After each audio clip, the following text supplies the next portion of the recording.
भारत माता की। भारत माता की। मैं अपनी बात शुरू करूं उसके पहले जो इस चुनाव में उम्मीदवार है यहां वो जरा आगे आ जाए। जो उम्मीदवार है, जो चुनाव लड़ रहे हैं, 1 मिनट में उनके पास जाके आता हूं।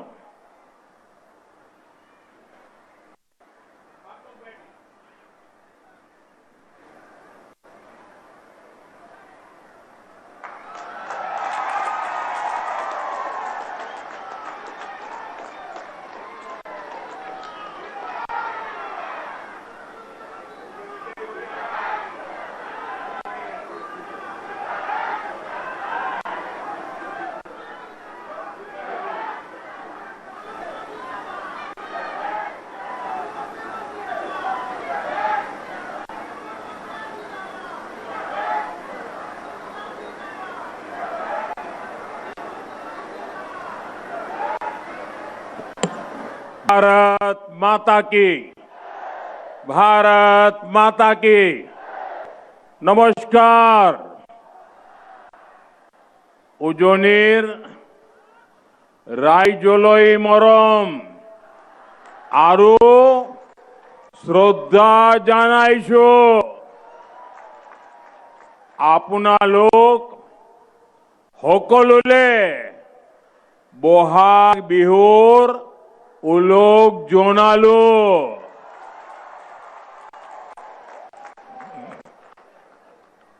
असम के चुनाव की घोषणा के बाद ये मेरी पहली जनसभा है। ये जो सामने जन समुद्र है, युवाओं का ये उत्साह, बहनों बेटियों का इतना आशीर्वाद, और उधर रोड भी पूरा भरा हुआ है। पता नहीं उनको सुनाई देता होगा कि नहीं देता होगा, शायद वो मुझे देख पाते ही नहीं होंगे। लेकिन देखिए ये प्यार, ये इस बात की खुली घोषणा है कि इस बार हैट्रिक पक्की है। देखिए, आप सबके आशीर्वाद से मुझे प्रधानमंत्री के रूप में हैट्रिक बनाने का अवसर मिला। आप सबके आशीर्वाद से इसी मैदान में मुझे हैट्रिक लगाने का अवसर मिला है। मैं तीसरी बार आया हूं यहां और आपके आशीर्वाद से असम में सरकार भी हैट्रिक बनाने वाली है। हर कोई कह रहा है आपको ये बार, आपको ये बार, आपको ये बार, आपको ये बार एनडीए सरकार, आपको ये बार बीजेपी सरकार। साथियों, मुझे बहुत खुशी है कि मैं गुगुहा डोल में विराजमान भगवान शिव और डोनी पोलो के आशीर्वाद से चुनाव प्रचार की शुरुआत कर रहा हूं। मेरे लिए तो एक क्षेत्र एक और कारण से भी विशेष है। यहां से मालिनी थान ज्यादा दूर नहीं है। आप जानते हैं कि भगवान श्री कृष्ण की नगरी द्वारिका गुजरात में है और कहते हैं यहीं पर माता रुक्मणी के साथ मालिनी नाम जुड़ा था। ये गोगा मुख की इस धरती से श्रीमंत शंकर देव जी को भी प्रणाम करता हूं। असम की धरती ने वीर लाचित बोरफुकन जी, भारत रत्न भूपेन हजारिका जी, ऐसी अनेक महान संतानों को जन्म दिया है। मैं उनका भी वंदन करता हूं। साथियों, पहले सर्बानंद सोनोवाल जी का नेतृत्व और फिर हेमंता बिस्वा शर्मा जी की अगुवाई, बीते 10 वर्षों में असम ने सेवा और सुशासन का नया दौर देखा है। असम का ये चुनाव विकसित असम से विकसित भारत बनाने का चुनाव है। इस बार बीजेपी एनडीए सरकार की हैट्रिक लगनी तय है। आप मुझे बताइए, हैट्रिक होगी कि नहीं होगी? और जोर से बताइए, हैट्रिक होगी कि नहीं होगी? दोनों हाथ ऊपर करके बताइए, हैट्रिक होगी कि नहीं होगी? और कांग्रेस के पराजय की हैट्रिक होने वाली है। असम लगातार तीसरी बार बीजेपी एनडीए सरकार बना रहा है और कांग्रेस के जो सो कॉल्ड राजकुमार है ना, उनकी तो पराजय की सेंचुरी आने वाली है। साथियों, ये यहां इस मंच से मैं असम बीजेपी के सभी नेताओं को बहुत बहुत बधाई देता हूं। असम बीजेपी की टीम को बधाई देता हूं। बीते 10 वर्षों के प्रयासों को नया आयाम देते हुए असम बीजेपी ने कल एक शानदार संकल्प पत्र जारी किया है और कल मंगलवार था। मंगलवार को जारी हुआ ये संकल्प पत्र असम में और मंगल लाने वाला है। यानी मंगलवार को आया है मंगल पत्र। ये मंगल करने वाला संकल्प पत्र है। इसमें असम के युवाओं के लिए सरकारी नौकरी और स्वरोजगार के लाखों अवसरों का स्पष्ट रोड मैप है। 5 लाख करोड़ रुपए इंफ्रास्ट्रक्चर पर खर्च करने का संकल्प भी बहुत ही प्रशंसनीय है। इससे असम में सुविधाएं भी बढ़ेगी और कंस्ट्रक्शन से जुड़े हर सेक्टर में रोजगार के भी अनेक अवसर बनेंगे। साथियों, बीते वर्षों में असम के 22 लाख से अधिक गरीब परिवारों को पक्के घर मिले हैं। मैं जरा फिर से बोलता हूं आंकड़ा,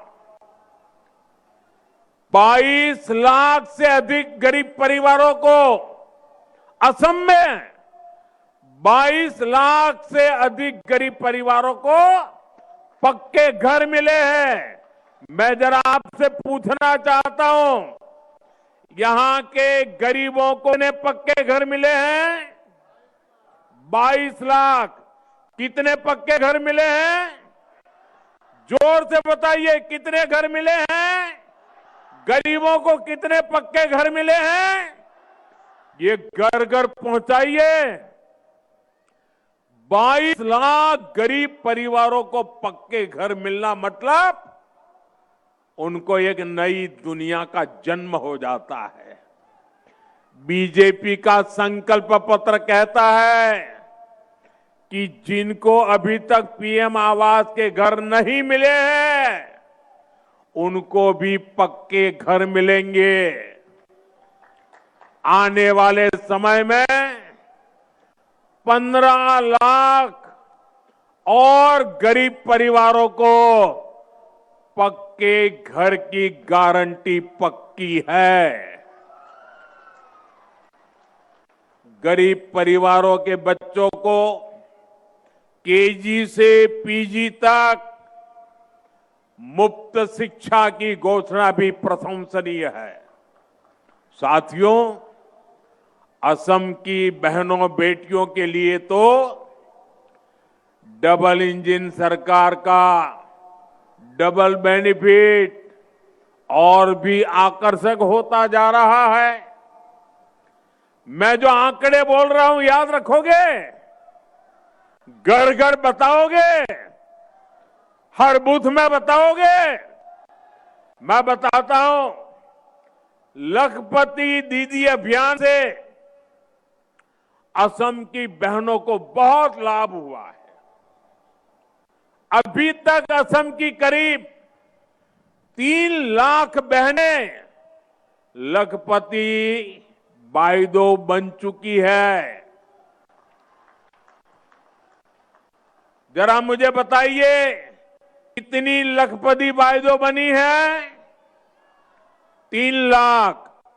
कितनी लखपति बाइदो बनी है? जरा जोर बताइए, कितनी लखपति बाइदो बनी है? कल असम बीजेपी ने ऐलान किया है कि अब डबल इंजन सरकार 40 लाख बहनों को लखपति बाइदो बनाने के लिए प्रयास करेगी। कितनी? कितनी? 40 लाख बहनों को। आप सोचिए, 40 लाख बहनों को मतलब 40 लाख घरों में कोई न कोई लखपति दीदी बनने वाली है।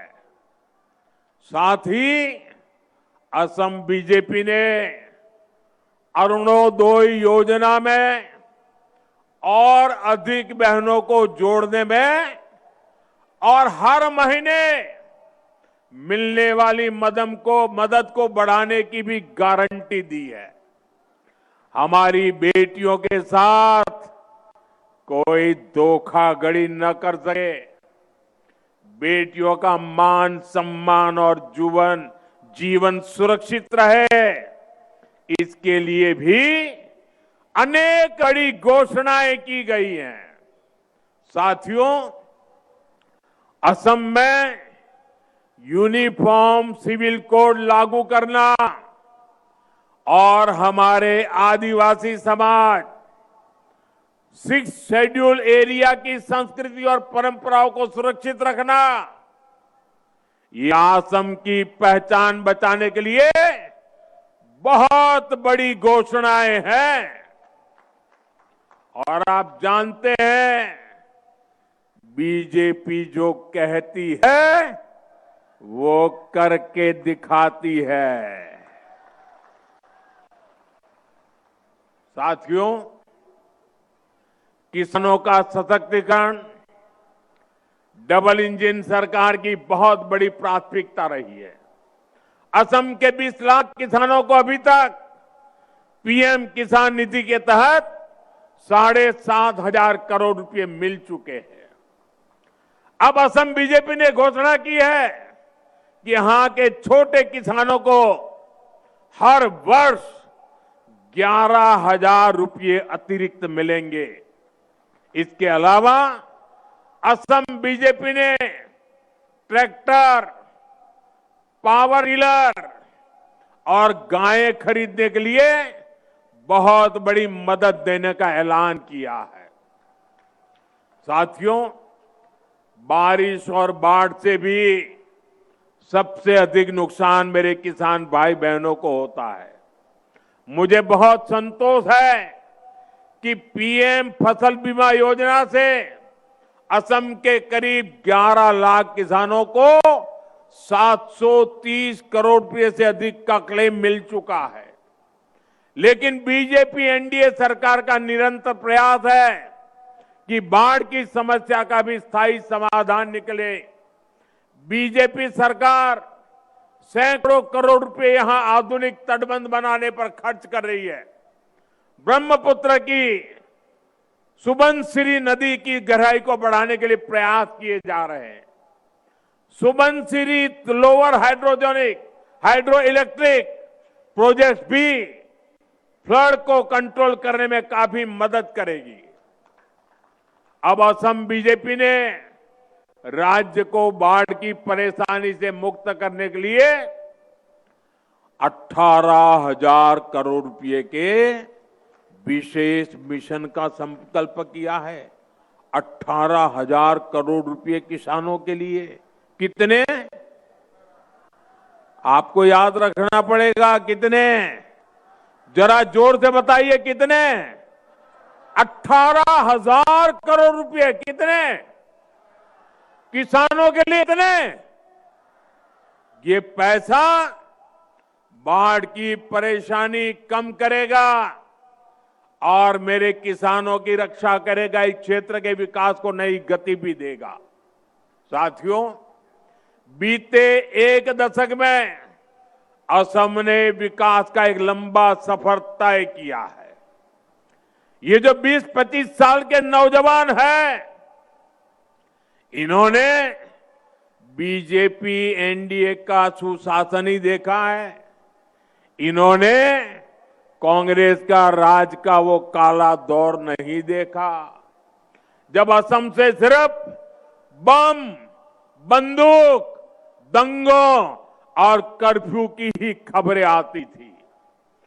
डबल इंजन सरकार ने बीते एक दशक में असम को स्थायी शांति की नई राह दिखाई है।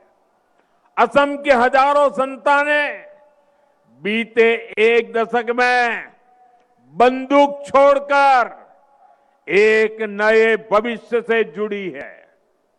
आज असम से सिर्फ विकास और विश्वास की ही खबरें आती है। आज असम से खबरें आती है नुमालीगढ़ रिफाइनरी की क्षमता 3 गुना करने की। आज असम से खबरें आती है नुमालीगढ़ में पहली बांस आधारित बायो रिफाइनरी शुरू होने की। आज असम से खबरें आती है नामरूप के खाद कारखाने की विस्तार की।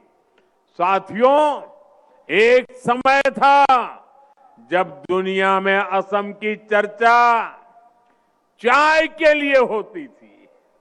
असम यानी चाय। दुनिया भर में असम की चाय की सुवास थी। अब असम को दुनिया चाय के साथ साथ चीप से भी पहचानेगी। वो दिन दूर नहीं जब असम के सेमीकंडक्टर प्लांट से चीप का उत्पादन शुरू हो जाएगा। ये असम को आधुनिक टेक्नोलॉजी के एक बहुत बड़े हब के रूप में विकसित करेगा। आने वाले समय में फोन हो, गाड़ियां हो, टीवी, फ्रिज हो, ऐसे सामान असम की चिप से ही चलने वाले हैं। और इसलिए भाइयों बहनों, अब तो असम की क्या पहचान होगी? चाय भी और चिप भी। यही विकसित असम का हमारा रोड मैप है। मैं आपको भरोसा देता हूं, आप यहां फिर से बीजेपी सरकार बनाइए, असम का और तेजी से विकास होगा। और ये आपको मोदी की गारंटी है। आपना लोके याद आको ए बार बीजेपी सरकार बनाओ अहोमोर आरो बहुत बेसी उन्नति होबो। एया आपना लोकोक मोदी गारंटी। साथियों, असम को प्रकृति ने बहुत कुछ दिया है। असम के पास संसाधनों की कभी कमी नहीं रही है, लेकिन कांग्रेस ने सत्ता के लिए असम के समाज को भी बांटा और ब्रह्मपुत्र के दो किनारों को भी कभी जुड़ने नहीं दिया। कांग्रेस ने 60-65 साल में ब्रह्मपुत्र पर सिर्फ 3 ही पुल बनाए। 60-65 साल में कितने पुल? कितने पुल? कितने पुल? पुलों के अभाव में कितने ही लोगों को हमें खोना पड़ा, कितनी ही पीढ़ियों को मुश्किल से गुजरना पड़ा। डबल इंजन सरकार ने इस पीड़ा को, इस परेशानी को समझा और 10-11 वर्षों में ही ब्रह्मपुत्र पर 5 बड़े ब्रिज पूरे किए। कितने? कितने? 5 बड़े ब्रिज। 65 साल में 3, 11 साल में 5। बड़ा काम हुआ कि नहीं हुआ? और सभी 5 बड़े पुलों पर काम तेजी से चल रहा है। आज बोगीबिल ब्रिज और भूपेन हजारिका सेतु ने उत्तरी असम सहित पूरे नॉर्थ ईस्ट के जीवन को बदल दिया है। कांग्रेस रहती तो ये ब्रिज आज भी पूरे नहीं हो पाते। इसलिए तो आज हर कोई यही कह रहा है, असम को आधुनिक इंफ्रास्ट्रक्चर अगर कोई पार्टी दे सकती है तो वो बीजेपी है, एनडीए है। अहोमोग जोदी आधुनिक इंफ्रास्ट्रक्चर कोनोबा पार्टीए दीबो पारे तेंते हेई पार्टी होय छे बीजेपी, एनडीए। साथियों, कांग्रेस के लिए हमेशा पावर पॉलिटिक्स और अपना परिवार फर्स्ट रहा है। दिल्ली में एक परिवार और एक परिवार यहां भी है। एक परिवार दिल्ली में और एक परिवार असम में। कांग्रेस के लिए इन्हीं परिवारों का हित सर्वोपरि है। कांग्रेस ने दशकों तक सरकारें चलाई है, लेकिन आप लोगों के स्वास्थ्य पर बिल्कुल ध्यान नहीं दिया। 6-7 दशक में असम में केवल 6 मेडिकल कॉलेज बन पाई थी। कितनी मेडिकल कॉलेज? ऐसा नहीं, जोर से बोलिए, बारिश आ रही है फिर भी बोलिए। कितनी मेडिकल कॉलेज? कितनी मेडिकल कॉलेज? आज असम में यानी 60-65 साल में 6 मेडिकल कॉलेज, आज असम में 14 मेडिकल कॉलेज है और 10 मेडिकल कॉलेज पर काम चल रहा है। कितनी मेडिकल कॉलेज? 14 और 10 बन रही है, 24 हो जाएगी। उन्होंने 65 साल में 6 बनाई, हम 11-12 साल में 24 मेडिकल कॉलेज। इसमें एक मेडिकल कॉलेज यहीं धेमाजी में भी बन रहा है। इतना ही नहीं, आज असम में एम्स भी है। इसी तरह असम में इंजीनियरिंग कॉलेज की संख्या 7 हो गई है और पॉलिटेक्निक कॉलेज 10 से बढ़कर 26 हो चुके हैं। यहां गोगामुख में ही एग्रीकल्चर रिसर्च इंस्टीट्यूट का शिलान्यास और धेमाजी इंजीनियरिंग कॉलेज का लोकार्पण करने का अवसर तो आपने मुझे ही दिया था। धेमाजी आईटीआई और धेमाजी पॉलिटेक्निक को भी अपग्रेड किया जा रहा है, यानी असम को बेहतर इलाज मिले, बेहतर पढ़ाई की सुविधाएं मिले, ये हमारी प्राथमिकता रही है। इससे गरीब हो या मिडिल क्लास, सबका जीवन बेहतर होता है। असम के गरीब और मध्यम वर्ग का कल्याण बीजेपी की बहुत बड़ी प्राथमिकता है। अहो मोर दुखिया आरो मध्योबित्तो श्रेणीर उन्नति कोरा तो बीजेपी मूल प्राथमिकता। साथियों, आपने कांग्रेस के कुशासन से हमको मुक्त किया है, लेकिन आपको बहुत सतर्क रहना है। कांग्रेस अब एक अलग ही खेल खेलने में जुटी है। असम कांग्रेस के नेता एक खतरनाक कानून बनाने की बात कर रहे हैं। आखिर ये खतरनाक कानून क्या है? आज असम की जनता के सामने कांग्रेस की इस चाल का पर्दाफाश करना चाहता हूं। साथियों, 2014 के चुनाव से पहले कांग्रेस की केंद्र सरकार ने एक कम्युनल वायलेंस कानून बनाने का प्रयास किया था। इसका मकसद था अपने पक्के वोट बैंक का तुष्टीकरण।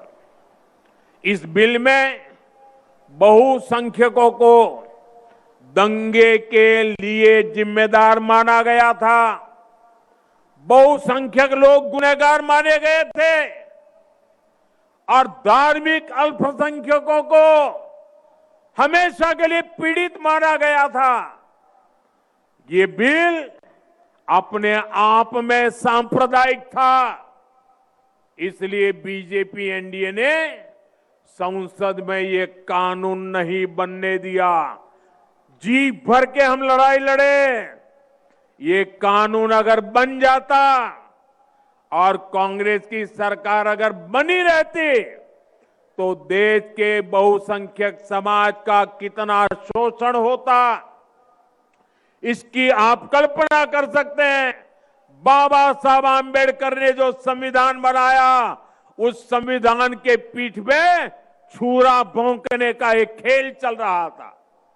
साथियों, अब 12 साल बाद कांग्रेस यहां असम में भी उसी तरह का कानून बनाने की घोषणा कर रही है।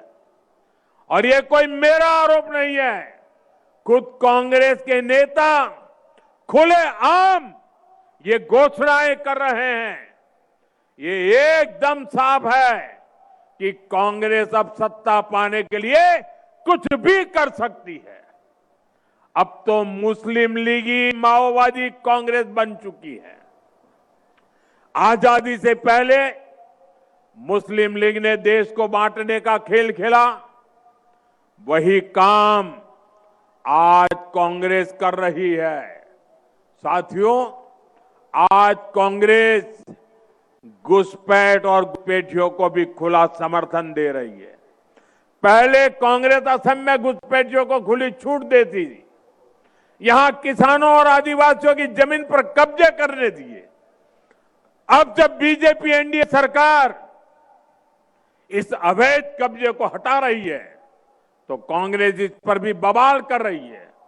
साथियों, कांग्रेस असम में विदेशियों को बसा चाहती है, असम की मूल संतानों को अल्पसंख्यक बनाना चाहती है। असम के अनेक जिलों में ये संकट हम सभी देख रहे हैं। बीजेपी एनडीए सरकार किसानों, आदिवासियों और हमारे जंगल की जमीन को घुसपैठियों के कब्जे में नहीं रहने देगा। अवैध कब्जे के खिलाफ बीजेपी एनडीए सरकार की कार्रवाई जारी रहेगी। असमिया शान और पहचान बनी रहेगी।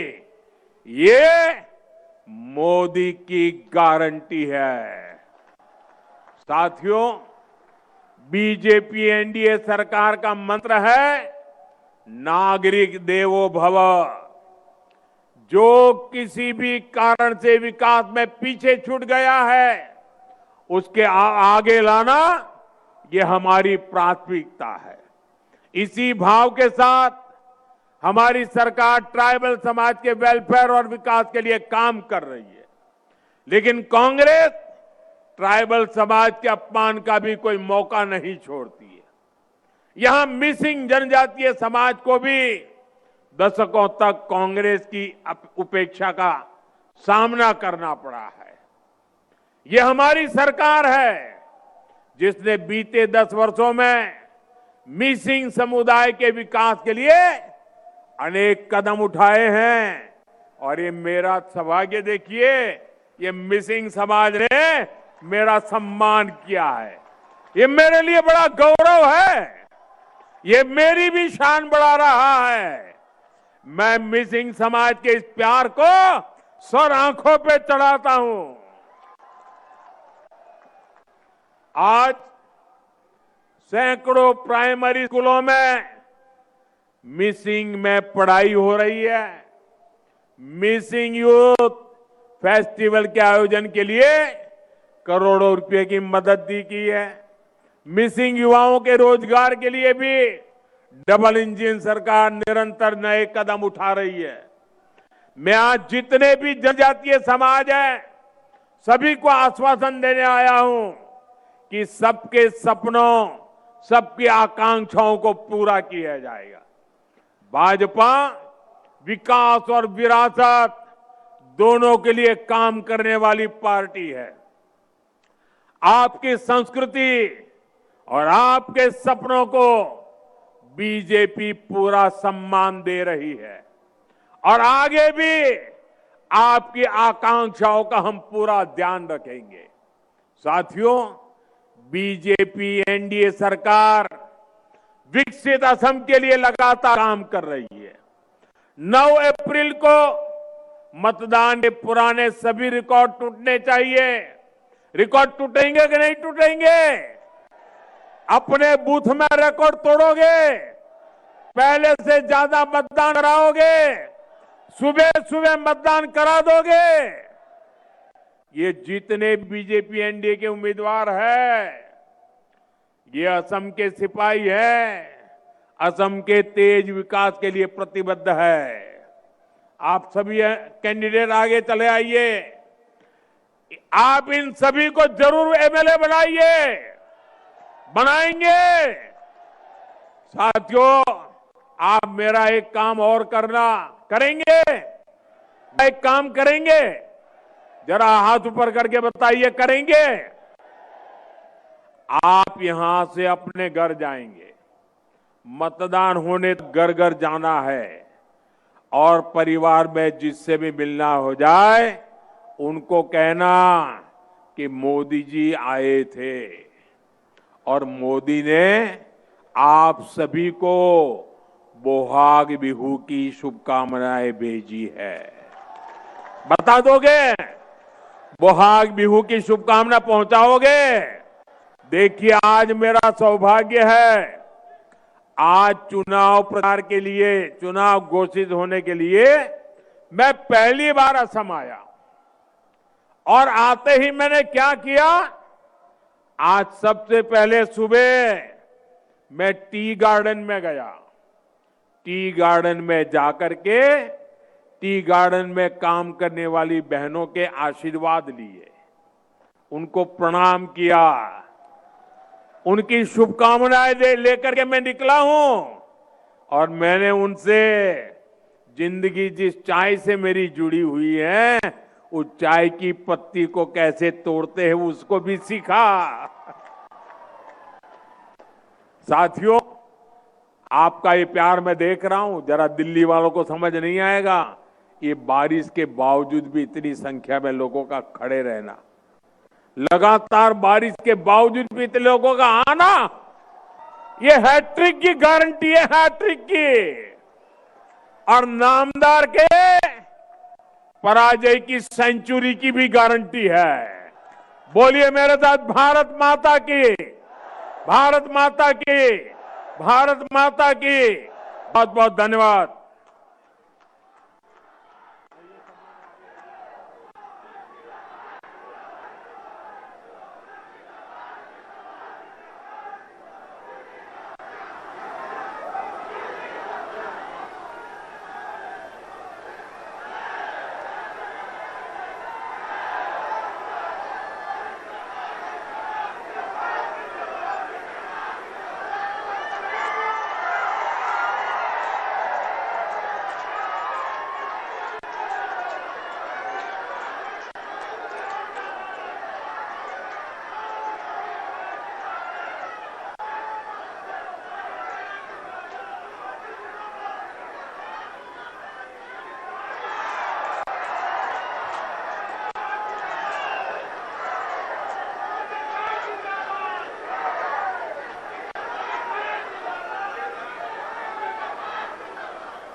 इस समय में 15 लाख और गरीब परिवारों को पक्के घर की गारंटी पक्की है। गरीब परिवारों के बच्चों को केजी से पीजी तक मुफ्त शिक्षा की घोषणा भी प्रशंसनीय है। साथियों, असम की बहनों बेटियों के लिए तो डबल इंजन सरकार का डबल बेनिफिट और भी आकर्षक होता जा रहा है। मैं जो आंकड़े बोल रहा हूं याद रखोगे, घर घर बताओगे, हर बूथ में बताओगे। मैं बताता हूं, लखपति दीदी अभियान से असम की बहनों को बहुत लाभ हुआ है। अभी तक असम की करीब 3 लाख बहनें लखपति बाइदो बन चुकी है। जरा मुझे बताइए, कितनी लखपति बाइदो बनी है? 3 लाख। कितनी लखपति बाइदो बनी है? जरा जोर से बताइए, कितनी लखपति बाइदो बनी है? कल असम बीजेपी ने ऐलान किया है कि अब डबल इंजन सरकार 40 लाख बहनों को लखपति बाइदो बनाने के लिए प्रयास करेगी। कितनी? कितनी? 40 लाख बहनों को। आप सोचिए, 40 लाख बहनों को, मतलब 40 लाख घरों में कोई न कोई लखपति दीदी बनने वाली है। साथ ही असम बीजेपी ने अरुणोदय योजना में और अधिक बहनों को जोड़ने में और हर महीने मिलने वाली मदद को बढ़ाने की भी गारंटी दी है। हमारी बेटियों के साथ कोई धोखाधड़ी न कर सके, बेटियों का मान सम्मान और जीवन सुरक्षित रहे, इसके लिए भी अनेक बड़ी घोषणाएं की गई हैं। साथियों, असम में यूनिफॉर्म सिविल कोड लागू करना और हमारे आदिवासी समाज 6 शेड्यूल एरिया की संस्कृति और परंपराओं को सुरक्षित रखना, ये असम की पहचान बचाने के लिए बहुत बड़ी घोषणाएं हैं। और आप जानते हैं, बीजेपी जो कहती है वो करके दिखाती है।